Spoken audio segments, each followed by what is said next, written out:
Good evening. Good evening. It's yes. It's not afternoon. It's evening. It's late. But in the meantime, I wanted to come to you for just a few minutes, speak about an event that I attended tonight.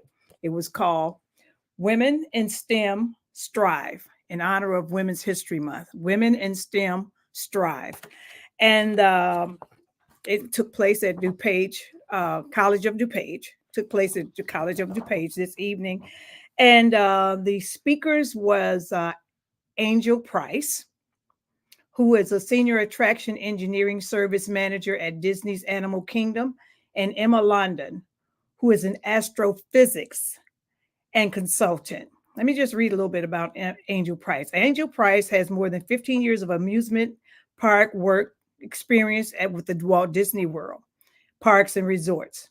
She has supported the construction of Pandora, the world of Avatar, so on and so forth. So this is where she works. She works for Walt Disney World.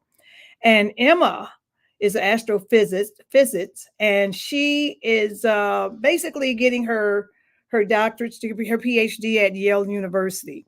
And so I was very interested in this particular event for the simple reason that it's showing women going into STEM, science, technology, engineering, and math, showing women going into STEM, science, technology, engineering, and math. And the interesting thing is that it's still hard to get into this field.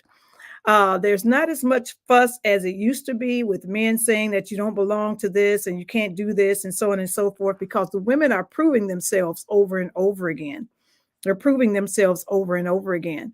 But the audience included, I think when the invitation went out, they were included children, girls, as early as young as age 12. And so there were quite a few young ladies and girls and the children age in the school age in the audience, along with their fathers and mothers and so forth. So these young ladies started talking about how they were able to go into the field of STEM, and how even when they started going to school, there was not a title for what they were going into. I think Angel went into engineering, and Emma has always been interested in space, so she went into that field. And so eventually what happened is that the fields they were going into in the universities, it came under the title of STEM. And so that's why they're in the field that they're in. So they talked about some of the issues that they're still having, but at the same time, they have been able to rise above in different jobs and not meet a lot of challenges.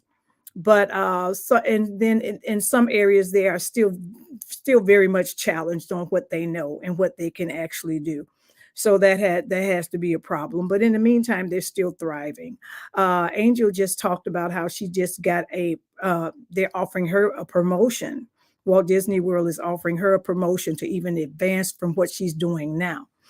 So I came on to tell you about this, first of all, because this is honoring Women's History Month, which is the month of March.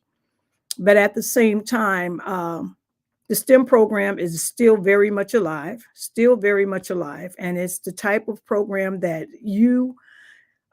we should start thinking about as far as our young people are concerned. I did ask a question, because we had the opportunity to ask the panel questions, and my question was, how early and what grade should STEM be taught in? How early and what grade should STEM be taught in elementary schools? And Angel announced immediately kindergarten. And so I was so thrilled, because that's where my STEM cards are basically for preschool and kindergarten. And she stated that the earlier children learn about STEM, the more it'll be innate in their as far as them talking about it. So we know that if you start introducing STEM at the preschool level, those children are going to come out with the vocabulary, they're going to come out with the skills, and just know exactly what they want to do by the time they even get into fourth and fifth grade, which is a good thing. So she just backed up my my product. She just backed up my product, stating that STEM should be taught as early as kindergarten. And if you think about it, it can still be taught as early as preschool. So I just wanted to come on and let you know about this. I'm going to also be going to a workshop tomorrow. I think STEM for a day over at Malcolm X College. So I'm going to be attending that, and then I'll come back and let you know how that went. But this was very, very good, very, very good. The audience, it was about at least about three-fourths full as far as participants and everything. And it included, like I said before, it included elementary school children, of course, a lot of college students, and of course, a lot of high schoolers. But it was a very, very good session, and I truly enjoyed it. So I do believe that they're going to be offering some other things as far as STEM is concerned, because they do have a STEM department that is very active and very, very ongoing. I was able to talk to the director of the STEM department, and she was telling me how they are getting a lot of students in the areas, especially women, and especially children, women of color, into the areas of science, technology, engineering, and math. So it is growing, growing, growing, and it's not going away anytime soon. Anytime soon. So this is Aurelia Davis, just coming to you for a few minutes, a few minutes. And in the meantime, feel free to go over to my website, aureliadavis.com, and see some of the offerings. My STEM cards are over there. Let me show you what they look like. My STEM cards are over there. And so you can pick up a box of my STEM cards that are for preschool. And I would just love to talk to you. Teachers are winding down as far as their classrooms are concerned. They will be going into spring break real soon. And a little before the week is over, I want to talk about that, because remember, during the Christmas time, I was talking about how you can still help your students by sending home homework packages for lessons and subjects that they need work on, especially in the areas of reading and math.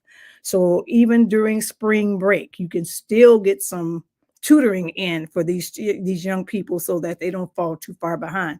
But this is Aurelia Davis, the educator's educator, coming to you.